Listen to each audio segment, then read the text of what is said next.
আমাকে গাদ্দার বলা হচ্ছে। আমি একটা ছোট্ট কথা বলে আমি আপনাদেরকে বলতে চাই, ইমতিয়াজ বাবুরা জানে, আপনারা সকলে জানে, 1993 সাল থেকে রাজনীতির আমি নাই। তখন আমি কলেজে পড়তাম, গ্রামের মানুষ আমাকে গ্রাম পঞ্চায়েতে দাঁড় করিয়ে দেয়। 800 কত ভোট ফল হয়েছিল, আমি সেদিন 637টা ভোট পেয়েছিলাম। এই যে মানুষের দোয়া, মানুষের আশীর্বাদ, মানুষের পরিশ্রম, মানুষের চাহিদা, আমি নিজে চেষ্টা করেছি তাদের সঙ্গ দিয়ে কিছু করার। 1993 সালে নির্বাচিত প্রতিনিধি হয়ে মানুষের জন্য কাজ করা আমার শুরু। আমি 1998 সালে প্রধানও হয়েছিলাম। আমি 2003-এ প্রধান রিজার্ভ হয়ে যাই, উপপ্রধান হয়েছিলাম।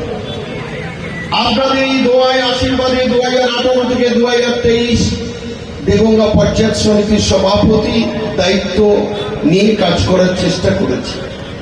আবারও আপনাদের দুহাত ভরা আশীর্বাদে 2023-এ জেলা পরিষদ নির্বাচনে আপনাদের কাছে ভোট ভিক্ষা করেছিলাম। আপনারা আমাকে দুহাত ভরে আশীর্বাদ করেছেন, দোয়া করেছেন।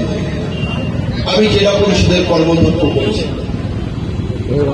ইমতিয়াজ বাবু এই বড় জেলা পরিষদের একদিন বিরোধী দলনেতা ছিলেন। তিনি লড়াই করেছেন সত্যের হয়ে। আমি যখন জেলার কর্মদক্ষ হলাম, আজকে যে বলছে আমি সব করেছি, তখন তিনি কারাগারে ছিলেন। আমি এই কথা বলতে চাই না, কিন্তু রাজনীতির সৌজন্য হারিয়ে ফেলেছে। আমাকে বিভিন্নভাবে অপমান, অপদস্থ, বিভিন্ন কথার মাধ্যমে, কুরুচিকর পূর্ণ কথার মাধ্যমে আমাকে আঘাত করছে। এটা আপনারা শুনে রাখুন। আজকে আমি বাড়ি গেছি সকাল থেকে, সকাল 7টায় শেরপুরের পালপাড়া, ঘোষপাড়া ডোর টু ডোর করেছি। সেখান থেকে বেড়াচাপা 2 প্রত্যেকটা গ্রামের মানুষের কাছে গেছি র্যালি করে। সেখান থেকে আমি চলে গেলাম আর একটা পাড়ায়, আমি ডোর টু ডোর করেছি। করে আবার আজিলপুরের সভায়, নির্বাচনী সভা, সেই সভা দীর্ঘ 36 বছর রাজনীতির প্রেক্ষাপটে নির্বাচনী সভা, এত বড় সভা আমি আজিলপুরে দেখিনি। আমি সেই আজিলপুরে সভা করে আবার ভ্রাতৃত্ব সংঘের পিছনে একটা পাড়ায় গিয়ে তারা সেই কয়েকদিন ধরে অপেক্ষা করছে আমাকে, আমার জন্য একটু দোয়া করবে, আশীর্বাদ করবে, আমাকে একটু শুভেচ্ছা জানাবে। সেখানে করে আবার এখানে এসেছি। এখান থেকে যাব খাপুর গ্রামে, খাপুর থেকে যাব মির্জাপুরে, মির্জাপুর থেকে আবার আমি শেরপুরে একটা আমাদের পাড়া আছে যেখানে 100% এসসি পরিবার, তারা সেখানে বসে আছে, আমি সেখানে যাব। তারপরে আবার ছোট ছোট কয়েকটা বৈঠক আছে। এই যে দীর্ঘ রাজনৈতিক প্রেক্ষাপটে আমি এখানে অনেক সভা করেছি, অনেক বিরোধী মানুষ ছিলেন, আমি বক্তব্য রেখেছি। কিন্তু আপনারা বলুন তো, বিবেকের কাছে প্রশ্ন করে, আমি কোন বক্তব্যের মাধ্যমে কাউকে কোনো আঘাত করে, কাউকে নাম করে, কাউকে আত্মসমালোচনা করেছি? এ হলো পরিস্থিতি, কিন্তু আমি কোনোদিন তৈরি করিনি। রাজনীতিতে একটা সৌজন্য থাকবে। আজকে যে কথাগুলো বলছে, যারা বলছে হাতে কলমে রাজনীতি শিখিয়েছি তাদের, মানুষের কাছে কিভাবে যেতে হবে, মানুষের সঙ্গে কিভাবে আচরণ করতে হবে, একটা জনপ্রতিনিধির কাজ কি, এটা শিখিয়ে তারা একটু কথা বলতে শিখেছে।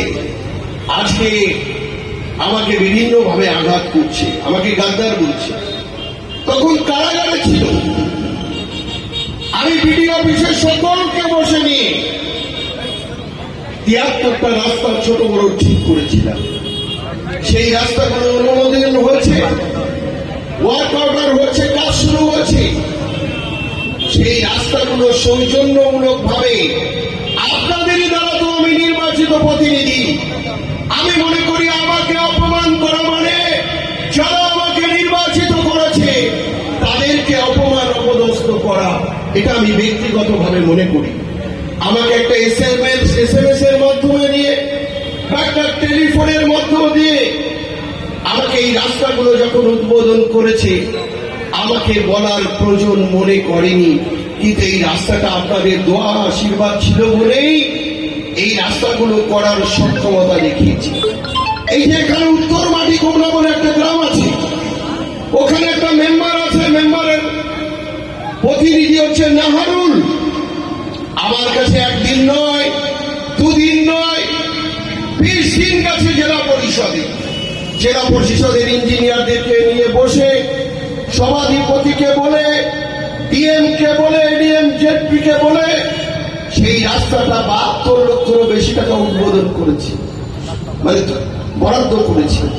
সেই রাস্তা শুভ সূচনার জন্য আমার কাছে গেল, কিভাবে শুভ সূচনা করা হবে, কিন্তু তাদের অদৃশ্য কারণে আমাকে একটাবারও ফোন না করে সেই রাস্তাটা শুভ সূচনা করে দিল। তাহলে আমি গাদ্দার না যারা আমাকে বলছে গাদ্দার তারা প্রকৃতপক্ষে গাদ্দার?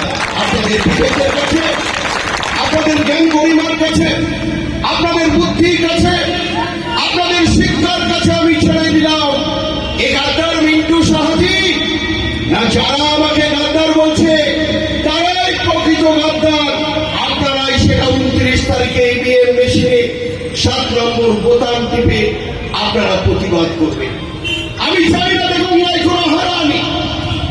আমি প্রত্যেকটা জায়গায় বলেছি, ছোট থেকে এই দেবঙ্গা অনেক কষ্ট করে ধীরে ধীরে তাল হয়েছে। বিন্দু ছোটা মোটা বিন্দু দিয়ে সিন্ধু নদী তৈরি হয়েছে। যারা আজকে বলছো ভাই আজ থেকে